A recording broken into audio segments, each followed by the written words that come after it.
Hello guys, story शुरू करने से पहले आप लोगों से एक रिक्वेस्ट है। अगर वीडियो अच्छी लगी तो चैनल को सब्सक्राइब एंड वीडियो पर लाइक और एक कमेंट जरूर कर दीजिएगा। मूवी का स्टार्ट लिंकन नाम के एक आदमी से होता है जो कि अपने हाथ में 2 सूटकेस लेकर किसी से बचकर भाग रहा होता है कि तभी लिंकन जिस आदमी से बचकर भाग रहा था वो उसे अचानक से घायल कर देता है और इसी बीच एक टैक्सी भी लिंकन को टक्कर मार देती है जिससे कि उसकी मौत हो जाती है। वहीं आगे कुछ देर बाद वहाँ क्लास के नाम का एक ऑफिसर आता है जो कि लिंकन की बॉडी को देखकर काफी चौंक जाता है क्योंकि लिंकन का फेस पूरी तरह से डिस्फिगर्ड हो चुका था। अगली सुबह हम मूवी के मेन कैरेक्टर रैमी को देखते हैं जो कि एक प्राइवेट स्कूल में टीचर होती है और वो सभी बच्चों को इंसेक्ट्स के बारे में पढ़ा रही होती है। दरअसल रैमी देखा था। इन सभी बातों के बाद हम जेसन नाम के एक आदमी को देखते हैं जो कि रैमी के घर में जबरदस्ती घुसने की कोशिश कर रहा होता है मगर रैमी उसे भगा देती है। दरअसल रैमी जेसन के साथ एक डेट पर गई होती है जिसके बाद वो उसके पीछे पड़ जाता है और यहाँ पर हमें पता चलता है कि रैमी जब भी सैड होती थी तो वो खुद की फोटो खींचती थी और जो कोई उसको नाराज करता था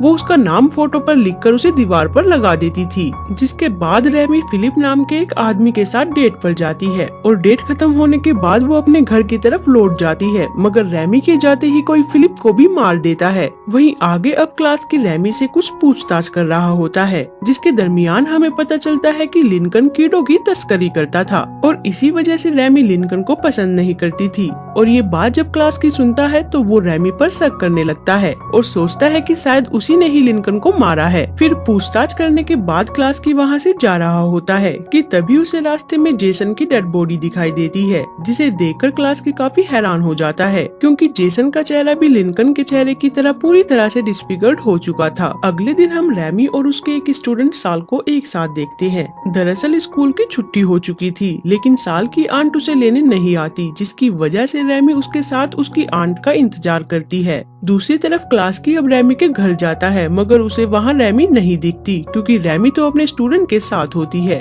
जिसका फायदा उठाकर क्लास की उसके घर की तलाशी करने लगता है और घर में तलाशी करने के दौरान वो वहाँ वे फोटोज देखता है जो कि रैमी ने दीवार पर लगा रखी होती है और वो उन फोटोज में अपनी फोटो भी देखता है मगर तभी वो अपनी फोटो निकाल कर अपने पास रख लेता है। वहीं स्कूल में अब काफी देर हो जाने के बाद भी साल की आंट नहीं आती जिसके बाद रैमी खुद उसे उसके घर छोड़ने के लिए क्लास से बाहर निकलती है और जैसे ही वे क्लास से बाहर जाते हैं तो उन्हें रास्ते में काफी सारा सामान पड़ा हुआ पाता है जिससे कि उनका बाहर जाने का रास्ता बंद हो जाता है और अब रास्ता बंद होने के कारण रैमी वॉचमैन को बुलाने लगती है मगर वो वॉचमैन वहाँ नहीं आता जिसके बाद स्कूल का प्रिंसिपल वहाँ आकर सामान हटाने की कोशिश करता है मगर जब वो ऐसा कर रहा होता है तो तभी एक अजीब से दिखने वाला इंसेक्ट वहाँ आ जाता है और उस स्कूल के प्रिंसिपल को मार देता है। प्रिंसिपल को मरता देख वे दोनों काफी डर जाते हैं और भागकर एक कमरे में छुप जाते हैं जहां उन्हें निकी दिखाई देता है। निकी दरअसल रैमी का ही एक स्टूडेंट होता है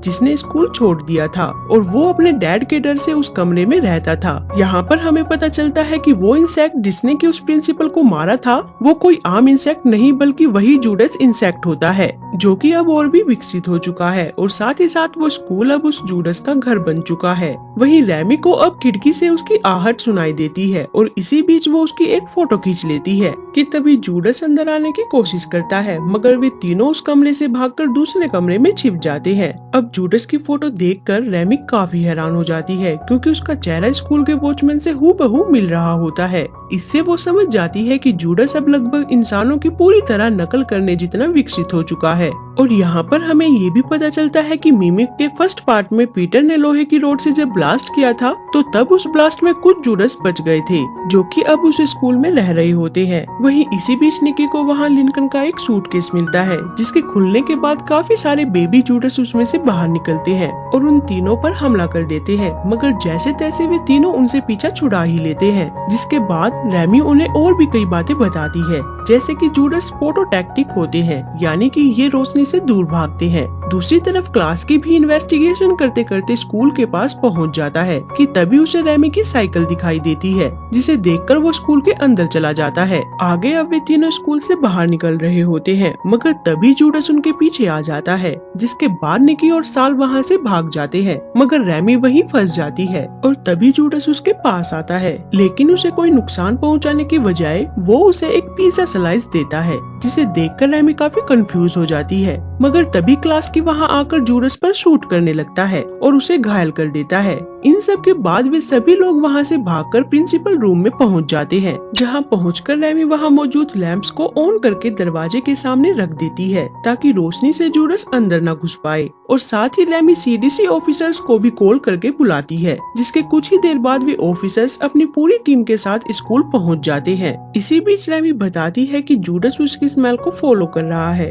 जिसके बाद रेमी दिमाग लगाती है और अपने कपड़े वहीं छोड़कर भाग जाने का प्लान बनाती है ताकि जूडस कंफ्यूज हो जाए और वहीं रुका रहे। तभी प्लान के मुताबिक साल और क्लास के स्कूल से बाहर निकल जाते हैं और उनके पीछे पीछे रेमी और निकी भी वहाँ से भाग रहे होते हैं, मगर बदकिस्मती से वो जूडस अचानक से उनके सामने आ जाता है और रेमी को घायल भी कर देता है। लेकिन क्लास्की जब रेमी को बचाने लगता है तो तब जूडस क्लास्की को घायल करके रेमी को घसीट कर ले जाता है। रेमी को ले जाता देखकर क्लास्की भी अब उसका पीछा करता है और अब जूडस रेमी को अपने सलाइवा से सीलिंग पर लटका देता है, मगर रेमी किसी तरह से अपने आप को छुड़ाकर वहाँ से भागने लगती है, मगर अब उसके अंदर और भागने की ताकत नहीं होती कि तभी क्लास्की उसे ढूंढता हुआ वहाँ आता है और रेमी को अपने हाथों में उठाकर वहाँ से ले जाता है। दूसरी तरफ हम देखते हैं कि अब उस स्कूल को चारों तरफ से सील कर दिया गया था और साथ ही साथ स्कूल में जहरीली गैस भी छोड़ दी गई थी। लेकिन ठीक उसी वक्त क्लास्की रेमी को बचाकर बाहर ले आता है, जिसके बाद सीन कट होता है और हम रेमी को एक हॉस्पिटल में देखते हैं, जहाँ डॉक्टर रेमी को बताता है कि उसके शरीर में जूडस ने अपना लार्वा छोड़ा था, जो कि अब उन्होंने निकाल दिया है। फिर आगे कुछ ऑफिसर्स जूडस को ढूंढने के लिए स्कूल के अंदर जाते हैं, मगर काफी देर तक ढूंढने के बावजूद उन्हें सिर्फ उसका शेल मिलता है, जो कि हूबहू प्रिंसिपल के चेहरे से मिल रहा था। बाद में उन ऑफिसर्स को वहाँ क्लास्की की डेड बॉडी भी मिलती है, जिससे हमें पता चलता है कि रेमी को क्लास्की नहीं बल्कि वही जूडस स्कूल से बाहर लेकर आया था। दूसरी तरफ हॉस्पिटल में साल अब रेमी से मिलने आता है और यहाँ पर हमें पता चलता है कि साल एक अनाथ बच्चा है, जिसकी वजह से रेमी और साल एक साथ रहने का डिसाइड करते हैं और रेमी उसे अपने घर ले आती है। मगर जैसे ही वो अपने घर पहुँचती है तो तब उसे अपने घर में वही बेबी जूडस का बैग मिलता है, जो कि लिंकन के पास था। कि तभी इसी बीच क्लास्की वहाँ आ जाता है, मगर असलियत में वो क्लास्की नहीं बल्कि जूडस होता है, क्योंकि क्लास्की तो पहले ही मर चुका था। और अब रेमी भी ये बात समझ जाती है कि वो क्लास्की नहीं बल्कि जूडस है, जिसकी वजह से वो उस पर हमला करके उसे मार डालती है। और इसी के साथ हमारी मूवी यहाँ खत्म हो जाती है।